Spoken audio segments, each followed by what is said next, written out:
Hello all, in this video we are going to see about problems in cohort study. Before going to the cohort study, we should know where we stand in terms of study designs in research. So we should know about this algorithm for us to know why we are doing cohort study and what is the purpose of cohort study. We should ask ourselves whether we are assigning any exposure. If yes, it is a experimental study, and if the intervention is assigned by random allocation, then that is called as randomized control trial. If not, it is a non-randomized control trial. If there is no intervention in the study, then it is an observational study. And if you have a comparison group, then that is a analytical study. If we don't have a comparison group, then that is a descriptive study. All your ecological studies case series comes under this descriptive study.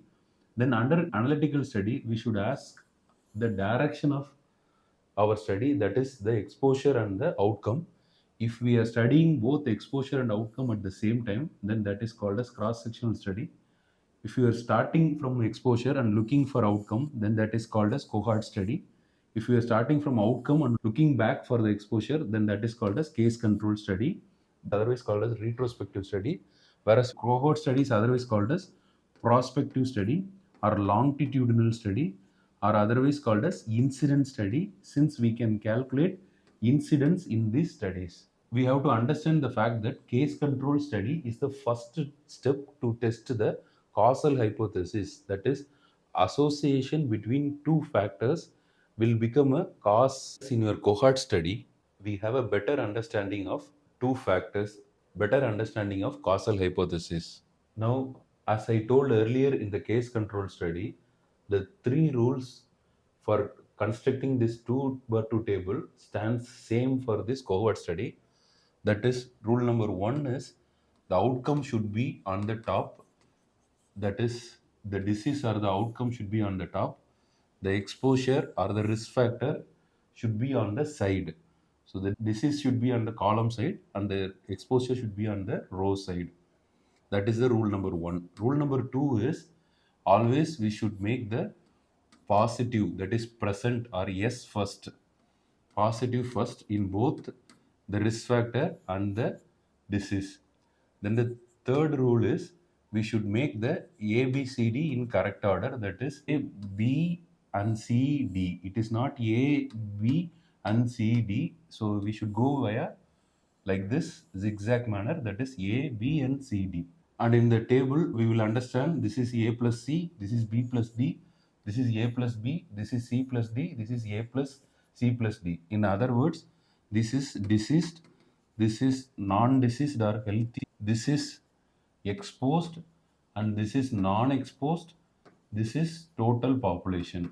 So with this, the construction of the 2 by 2 table or contingency table is over. Now we move on to the calculations. First, we calculate the incidence rate among the exposed. So these are the exposed. So incidence among the exposed means incidence of the disease among the exposed. So it will be A by A plus B. Same way, incidence among the non-exposed is these are the non-exposed, that is C plus D. So that will be here. So C will be the diseased among the non-exposed. So C by C plus D will be the incidence among non-exposed. Then we calculate the most important indicator of the cohort study, that is the relative risk. Even though the relative risk can be theoretically calculated in case control study, it is more valid and authentic when we use it in cohort study only.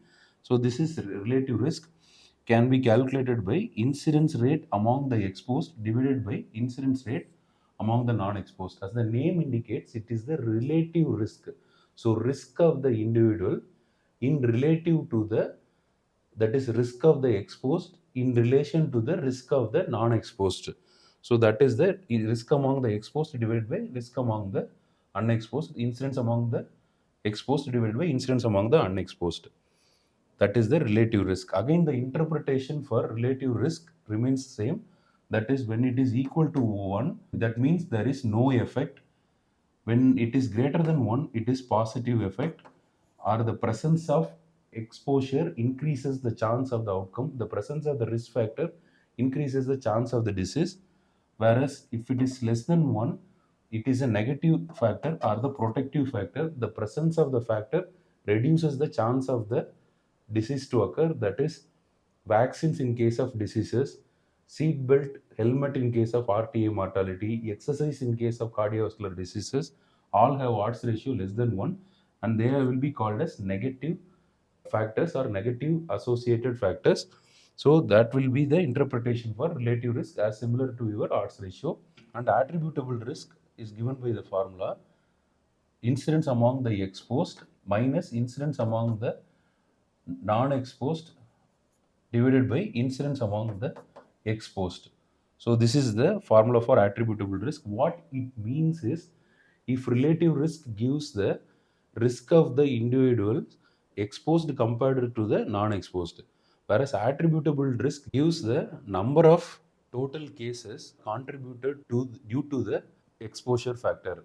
Of the total deceased individuals, how many are contributed to this exposure is called as attributable risk. We have population attributable risk, which is one step ahead. That is the incidence among population minus incidence among unexposed divided by incidence among population.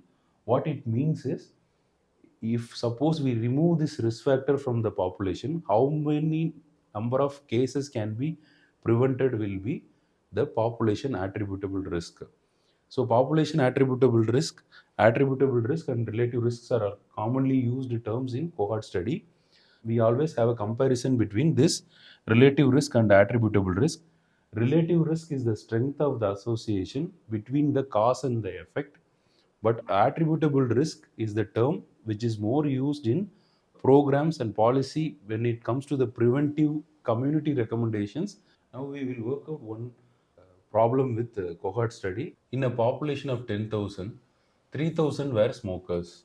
Of them, 30 developed lung cancer. Among the non-smokers, 7 developed lung cancer. Construct a contingency table and estimate the incidence rate, relative risk, attributable risk, population attributable risk.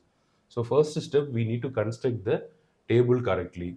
So we need to make the lung cancer present here, lung cancer absent here, cigarette smoking present here, cigarette smoking absent here. Then the total population is 10,000, which is placed here, out of which 3,000 were smokers. So this is 3,000. Then non-smokers will become 7,000.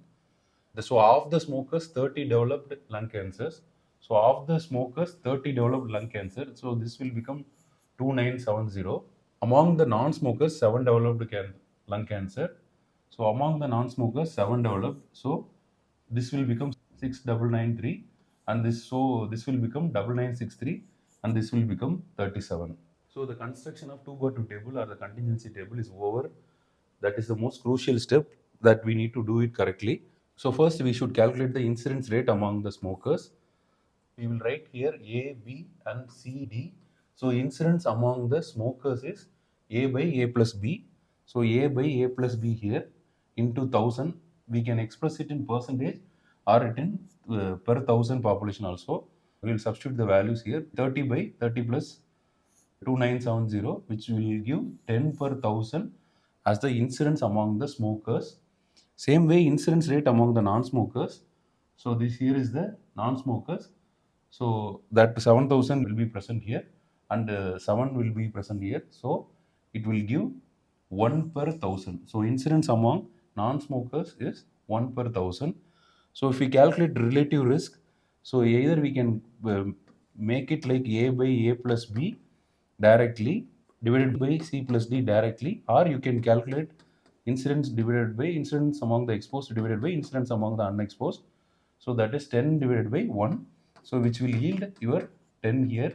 So that will be the answer of relative risk, and you should know what is relative risk and how to interpret it. So that is 10 means it is 10 times the smokers have higher chance of or higher risk of developing lung cancer compared to non-smokers. On the other hand, attributable risk is the incidence of disease rate among the exposed, that is incidence among exposed minus incidence among unexposed divided by incidence among exposed.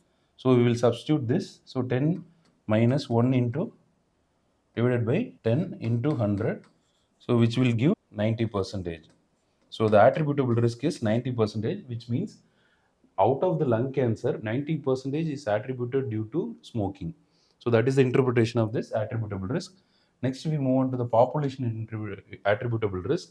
That is given by the formula incidence among the population minus incidence among the unexposed divided by incidence among the total population. Suppose if the incidence of the total population is not given, then we need to calculate with this as the total population.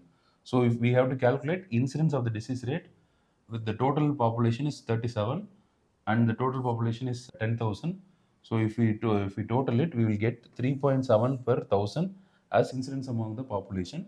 We substitute in the formula of population attributable risk, and that is 3.7 minus 1 divided by 3.7 into 100. So we get 72.97 percentage.